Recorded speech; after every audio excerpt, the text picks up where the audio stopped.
Welcome back to Short Time with Vin and Dave. Vin Avenue, Dave Crossan with you here on a Sunday morning, hour number 2 of show number 4, Dave. And with us, I'm excited to have a guest, somebody I've gotten to know in the last couple of years. It is Howell Police Captain Tom Rizzo. Did a story with him last year, was given the great opportunity to do a ride-along with one of the Howell police officers just on how traffic stops are conducted, what behaviors take place, what conversations, and then I talked with Captain Rizzo afterwards about what does happen, what police look for, what conversations take place and everything, and he was gracious with his time and everything, so he was great. So excited and happy to have him here today. So Captain Rizzo, Tom, thanks for coming in today. Thank you. Thank you guys for having me. So Captain Rizzo is also an author. Came out with a book last year called Kamikaze, Crucible to Manage Mission Impossible, something you could also find on Amazon, and we'll get to where you could find that as well. But it dives into a lot of deep topics concerning the state of police, what goes on internally, externally, a lot of things that have been had a light shined upon them in the last couple of years alone because of what's happened across the country. So, Tom, I want to start with the title first. I want to get into the issues of the book and what you discuss inside the book and your insight into what goes on in law enforcement communities here at the shore and beyond. So what went into the title Kamikaze? I know you made reference in the introduction section of your book to the Japanese kamikaze pilots in the World War II era. So in coming up with that title, how did you find any correlation with that, and what does it say about how people perceive law enforcement and police today? Well, again, the title is meant to be that illustration and that reference toward what a kamikaze mission would be. In that, I just don't think that we're learning enough from the lessons of our past in order what to uphold, what to make better, and what to prevent for future reoccurrences. So it's almost like the definition of an insanity, repeating the same thing over and over and expecting a different result.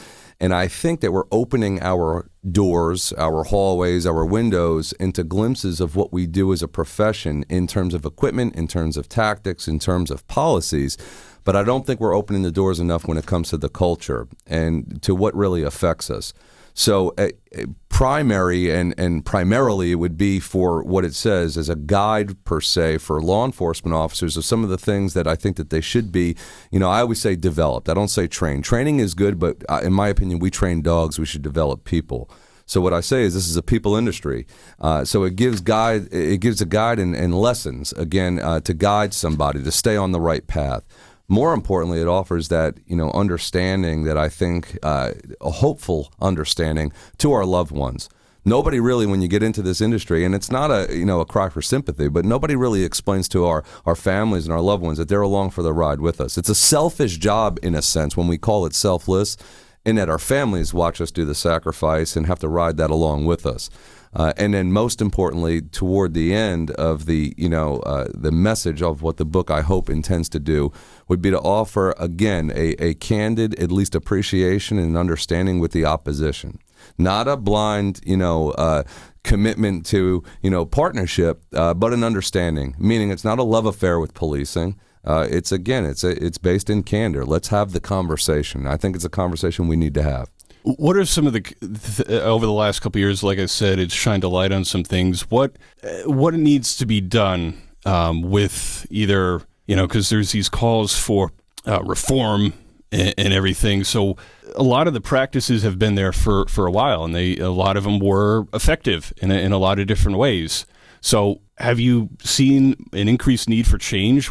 Do you believe that there needs to be change, and what kind of changes need to be implemented in terms of making an arrest, pursuing somebody on the road or in person? What kind of conversational tools are had? What kind of training? Does there need to be more training? How many changes actually need to be implemented, or is it just how officers or those in law enforcement are executing that training? So again, multifaceted, response to that. What I would say is this, and I put it in my book. We've reformed more than any viable industry in the country. And I don't say that to be defensive of policing, but unfortunately, one of my favorite quotes is, people tend to give up so fast because they're always looking about how far they still have to go. How about just for a moment we stop and say, hey, we've done pretty good. I take myself as a pincushion, not because I've experienced everything. I just say because of my experience. Sure. It doesn't mean I've experienced everything, but what I'm saying, just alone in my little bit of a career, right? And I say this proudly, 20 years, okay, I could tell you the things that I've experienced as far as that I've had to face that I never thought I would have been encountered with are kind of big deals. In the private sector, they would have went bankrupt. And I say this all the time, if you take a viable industry, private sector, and you came in and they're a shoe manufacturer and you walked in and you said, hey, today we're going to start doing oil changes, they would go bankrupt, right? Without any preparation for it. Right. Our industry, we keep responding to that. Am I saying we should have a parade because of that? No. But I'm saying we can't constantly look for the next reformation for us. What I say is it's like the same, I guess, metaphor. If you called me to a dinner table and you're the one that has the utensils and the plate to be served, well, then it's really I wasn't called to the meal whatsoever, right? And the reason why I say that, the finger is always, and the needle is always pointing as the gauge as to what we need to do. We'll go to the table every time, whether it's, the Chiefs Association, whether it's the state PPA, whoever it may be. We always come to the table, and we always come. We always take the invite. I think with the reciprocity there would be also, okay, but what about increased penalties for those that don't follow this? What about keeping people in jail so that they don't, like I take the Wisconsin Christmas Day parade, right? Right. Why can't we say that person should have been incarcerated? That's not my opinion. That's a fact. It has nothing to do with race, creed, color, or religion. I'm talking about just criminal history. That's a fact. So every time that we criticize more and more with more reformations, more restrictions, we keep saying, okay, we don't have a choice. They're mandated upon us. But yet in that same breath, simultaneously, we loosen on the other side. That's the definition of insanity. It doesn't work. So if you want stats, if you want philosophy, or if you just want community sentiment, I could give it to you. Do you feel that there's been an increased demand? It's certainly, I think, in the last couple of years, even the last few years, people broad brush law enforcement or certain industries because of the wrongdoings of a few. People broad brush the Catholic Church because of issues that have gone on with certain priests. They broad brush law enforcement because of the wrong and illegal actions that certain officers have taken across the country. Or financial advisors Bernie Madoff. Right. Do you find that complicates the job in any way, or do you find that legislatively or otherwise decisions are being made to satisfy the masses? Okay, so I believe firmly in the words of the Serenity Prayer, not because of religious affiliation. Me personally, I'm not a religious person. I'm a faithful person. I always preach this in my classes. I say the words of the Serenity Prayer, you have to control what you can control. So does it upset me when I see some crazy legislation? Of course. I'm a human being first. I'm a police officer second, number one. Number two, what I say with that is no, and this is where sometimes people misunderstand me. I'm not bashing my profession. I love my profession. I signed up to do it because that truly was my calling. Sure. However, I believe being painted with a broad brush can be assimilated and attributed to our own fault. And what I mean by that is we don't do a very good job at highlighting the overwhelming good that we do on a day-to-day basis. And we certainly do not follow up when there is, the center stage and we get called to attention and then we're exonerated or we're found to be justified. If you notice, and I don't blame media outlets, I blame our own industry, there is no follow-up on that. Look no further than the thing that happened with the Border Patrol, right? The officers on the horses that were supposedly doing the whips. It was totally unfounded. And they were saying, within 2 weeks, we will have answers and these officers will be held accountable. Of course, it was turned out to be unfounded. Right. I don't blame the president. I don't blame politicians. I'm saying, where are the law enforcement leaders that came back and said, hey, we want to let everyone know this was unfounded. We can control our own narrative a lot better than what we do. And I don't think you would see as much broad brush painting that way. What I don't like to see, and I see these videos where people are trying to get a police officer to react a certain way, like they're egging him on, and you see something like that, and I give all police officers credit for not reacting. We're humans, and somebody is pushing you to try to react a certain way because of what's going on right now. And I don't know how y'all handle stuff like that. But again, I always go back to, but why wouldn't they be emboldened, right? Again, this is what makes me, and this is what I say, it makes me laugh, not comedically, ironically. Why wouldn't they do that, right? We are being told, literally as recently, I think as today or yesterday, that report came out with all the serious discipline about police officers and they're disclosing all that. It's, again, another thing with us. It's not, none of us have a problem with go ahead and advertising because we want to be held accountable. If somebody commits a criminal infraction as a police officer, go ahead. Paint their names on the billboards. But what I'm saying is, why wouldn't these people react like that when, again, the people that we serve are doing that? So that's why we say, that to me, it doesn't surprise me at all. Why wouldn't they be emboldened? Why wouldn't they jump over the turnstiles? Why wouldn't they walk into a store and shoplift? You're being told, yeah, no, we forgive that. As a human being, though, somebody putting a cell phone in my face, if I turn around and have that falter where I say, hey, get the block out of my way, I'm now demonized. Why? Because I acted like a person. I give you this as an example. Police officers are gauged for fitness for duty for psychological evaluations and assessments, right? Both to be hired, promoted, and heaven forbid if they're involved in a critical incident, or if their fitness was being called into question. Did you know the metric that you have to abide by and complete as far as a standard deviation is most people? Meaning, I am supposed to act like most people. So again, I ask both of you gentlemen, if somebody held a cell phone up in your face, the uniform doesn't take away my brain, it doesn't stop my heart, and it certainly does not stop the blood flowing to all my major organs, right? So again, that's where I call the chapter Jekyll Hyde. It's literally a contradiction of personalities. You expect us to put the uniform on and lose it completely. I'm very open about stereotyping, profiling, all that. Let's have the conversation. Me sitting here in front of you and telling you it doesn't exist doesn't advance us at all. Let's have the conversation instead. Do you feel that officers or law enforcement in general is held to that higher standard because they are public safety defenders of the community, that people perceive law enforcement officers as having to act a certain way when they put on the uniform for those reasons? Impartiality, fine. Higher standard as far as what? Responsibility, fine. What I am saying is, but you can't gauge my physical cognition and my ability, my cognitive ability to get the job or to be promoted in the job or to keep the job on a most people standard. But then when I act like most people, given a situation that would annoy most people, that I'm demonized. That does not work. It's legit the definition of hypocrisy and contradiction. It doesn't work. So again, if you put me in a situation where most people would say, that is wrong, that annoys me. Now again, are we developed? That's why I don't use the word training. We have to develop people to give them the emotional intelligence to be able to say, this person is trying to ignore me. When if I'm driving in a car and there's a road rage thing with me or something, I wave at them and smile. Why? That's emotional maturity and intelligence. And I've had to work on that. I was not always that way. Sure. And I have my moments where I'm a human being just like everybody else. That's the way I look at it. It's that simple. It's not complicated. We complicate it. That higher standard is a false sense of belief. Should we be held to a higher standard of moral obligation to do the right thing, to uphold the law? Absolutely. Don't mistake my point. I'm saying a higher standard of making me a divine human. It doesn't work that way. I'm Tom.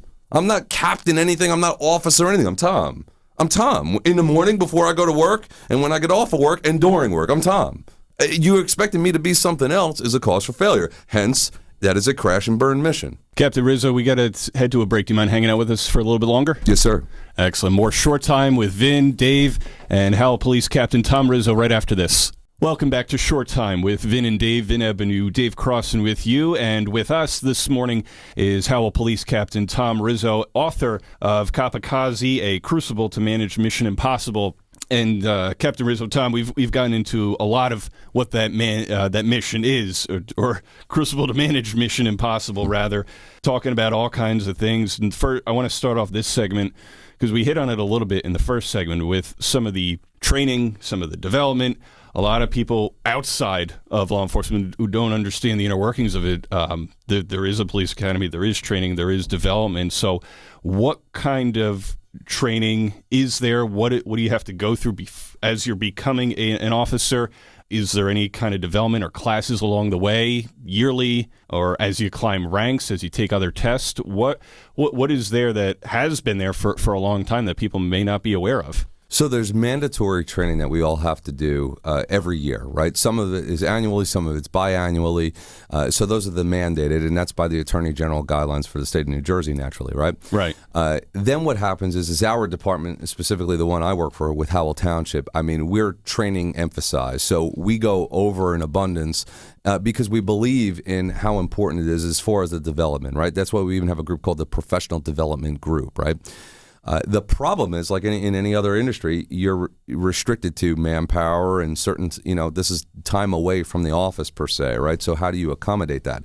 I will tell you, with the enhanced oversight that has happened over this reform movement, it's added several layers to what the training requirements are, which nobody's arguing. In this age of accreditation, the manual would be something heavier than what we could carry, which has convoluted a lot of what the daily practices are, which has made it nearly impossible as far as you would need 27 hours in a day. And that tends to very much so concern police administrators, police academies, the staff, the officers. So then when you talk about further development, specialized training, specialized development, everything has a metric of standard, but in order to accommodate it, becomes quite difficult. Do I think that it's the easy way out to say it's a lack of training? I know that's the cliche everybody likes to use. I can assure you there's not a lack of it. What there's a lack of is the comprehension. There's been calls the last couple of years of reform police, defund police, and it's caused a lot of tension, certainly in a lot of different circles here. People are like, oh, okay, well, if you have less police officers and more of this or more training or more social workers in departments, you'll be able to solve less crimes. Meanwhile, crime rates are up. I mean, broadly, statewide across the country as well. I mean, aside from you maybe looking at the saying of that, the sentiment of that is, I don't think that's necessary. What does need to be done? Because a lot of people would call for, okay, police departments, small and large, actually need more funding so that they can have additional officers and additional developmental training and whatnot. And every time I have a conversation like this with somebody, I point to Stafford Police Chief Tom Delane, who's had this on-point program for the last few years where it's not costing, it's adding social workers a couple days a week, and it's something that's expanded, almost went national with then Congressman Tom MacArthur. Certainly to find that it's helpful to have social workers with it, but I mean, with all this defund the police, wouldn't you need more resources now more than ever than less? So I laugh when we talk about the reform movement, and I've had this conversation with oppositionist groups.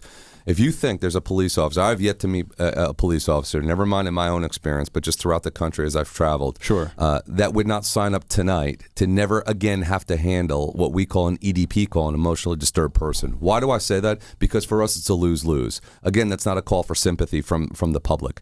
My point is, if we deal with somebody who's obviously mentally deranged, and I feel my heart goes out, I have mental illness in my family. What I'm saying is, it's a lose-lose. So do you think for a moment that we wouldn't sign up tonight, even if it meant a budgetary cut, to never again have to deal with it? But here we go again with candor. We seem to be held to a standard of metrics and measurement and success or failure.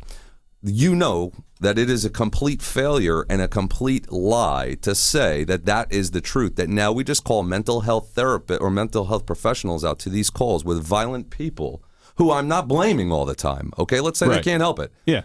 Who do you think still goes? Right. So it's not real. We're talking again about a philosophy that sounds cute, it sounds fuzzy, and it sounds idealistic. In practical application, it's a lie. So I'm just saying, why can't we just be honest with one another? We love the idea of not handling that. We were given the despondent, the homeless. We were gifted that all of a sudden out of need years ago and considered that's who you handle. If there was a homeless person who was panhandling or who was whatever, that 911 call or that non-emergency call was to the police. Again, and what did we do? We overwhelmingly would get people to shelter, would get them meals. I've done it myself. Again, we were good enough. All of a sudden, this theory came out with, well, I know what we'll do because the police are violently encountering these people and encountering them with violence. My answer to that is, I did not go to school for mental health. That takes years and years of schooling. How do I know that? Because we have not one but two mental health professionals that work with us. And I love Sure. them both. Yeah. I love the idea of having them. The fact is they've been formally designated and trained to do such. I get a block of training. Right. So I would ask of you, if I gave you a block of training today on how to put in an electrical panel, would that certify you as an electrician? The answer would be no, and you would probably hurt yourself badly, wouldn't you? Probably. Okay. Why can't we have this conversation? And I say this all the time. So you tell me. So when somebody's bashing the walls out inside of their home because they're mentally deranged and then physically harming somebody else, I would love to yield the right of way and say, okay, Mr. and Mrs. Therapist, please go calm them down. Maybe you know how to, because I'm going to tell you to your face, I do not want to fight with that person. I don't. But at the same time, I don't have magic fairy dust to get them to calm down either. So now, what would you like me to do? If you'd like me to spend 6 hours trying to talk them down, I'd love to do that as well. Here's the problem. We're already restricted on manpower and reduced on manpower to now answer other calls for service. This is a luxury item that we cannot afford. So we go in there and we try to extinguish a situation and de-escalate a situation as best we know how. Unfortunately, sometimes that results in hands-on type of tactics.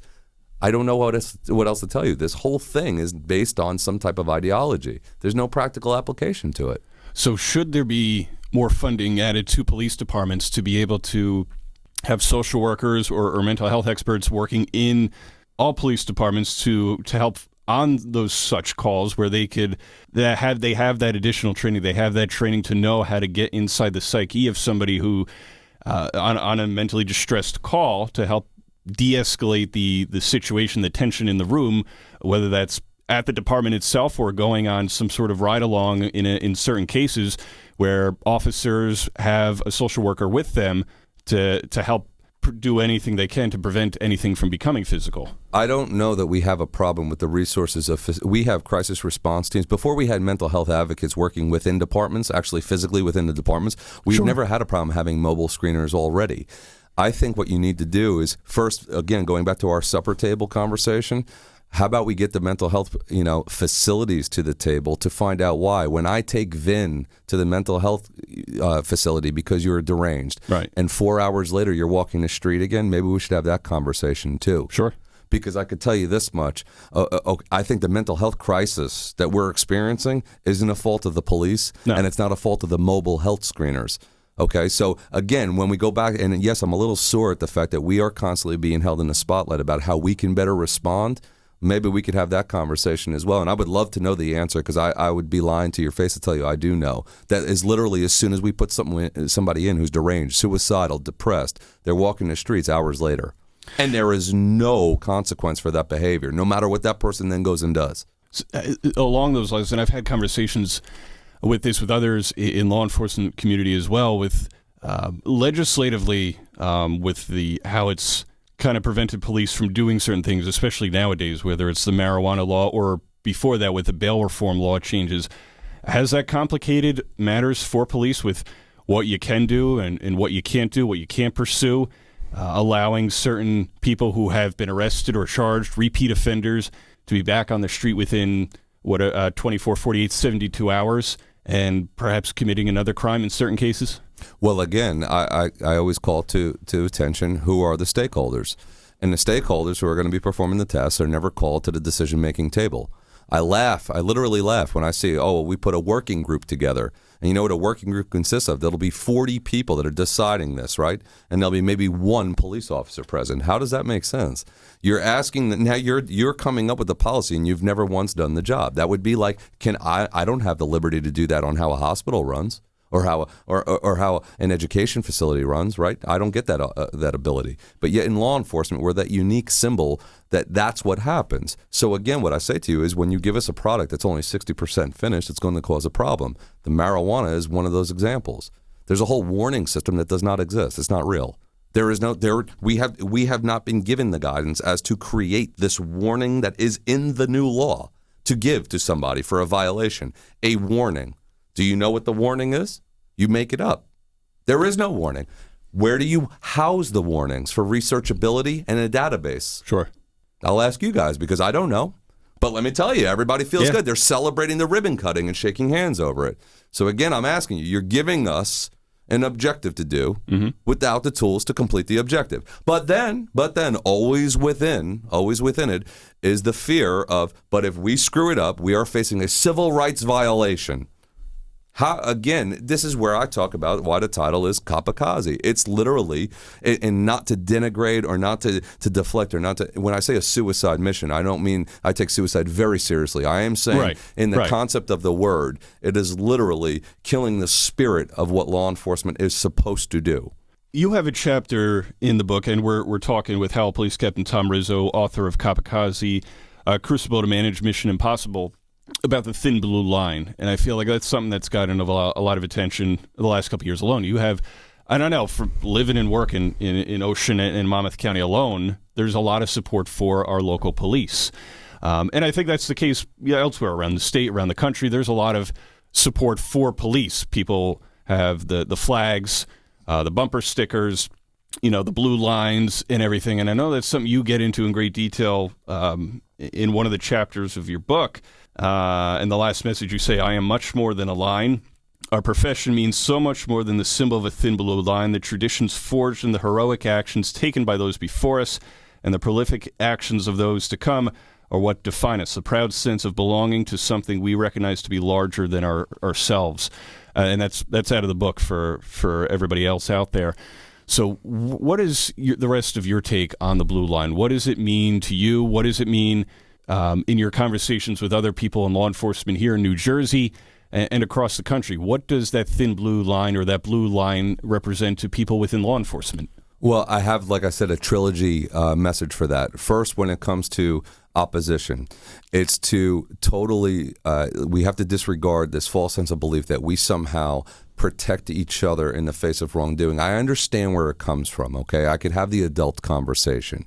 And just like any other industry, do we take care of each other in terms of solidarity, in terms of some privileges? Of course.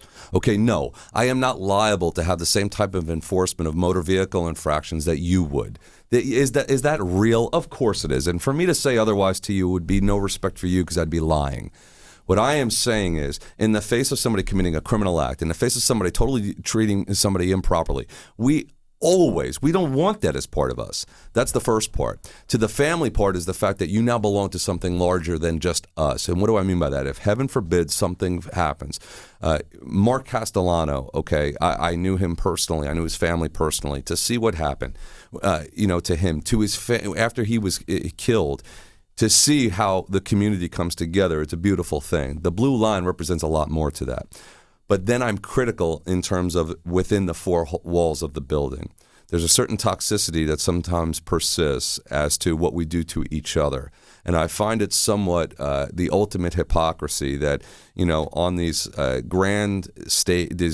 these like grandstanding of a tragedy. Take the NYPD officer that was just killed, and here we are in droves shutting down city blocks. We come out for those things.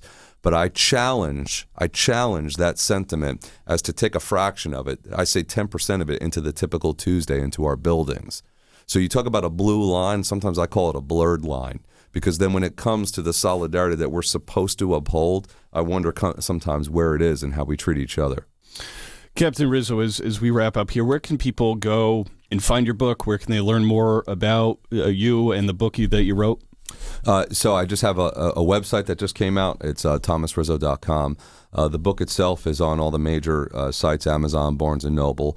It's available in audiobook as well. I guess I was dating myself. I didn't know the importance of doing an audiobook. I'm a traditional guy, but... Do you read the audiobook? I did. I was just going to ask that. Who reads it? That was quite cumbersome, but it was a bucket list of mine to do, and I hope that it does, stir up a message, because I am looking to make it a better tomorrow. That's my goal, is to, put a thumbprint on, while I'm relevant in the industry, to do that, and in hopes to help. Like I said, if I feel like I'm not helping, then I feel like I'm in remiss. So part of today, I really appreciate the opportunity, very much so. I'm very humbled. We appreciate your time. Yes.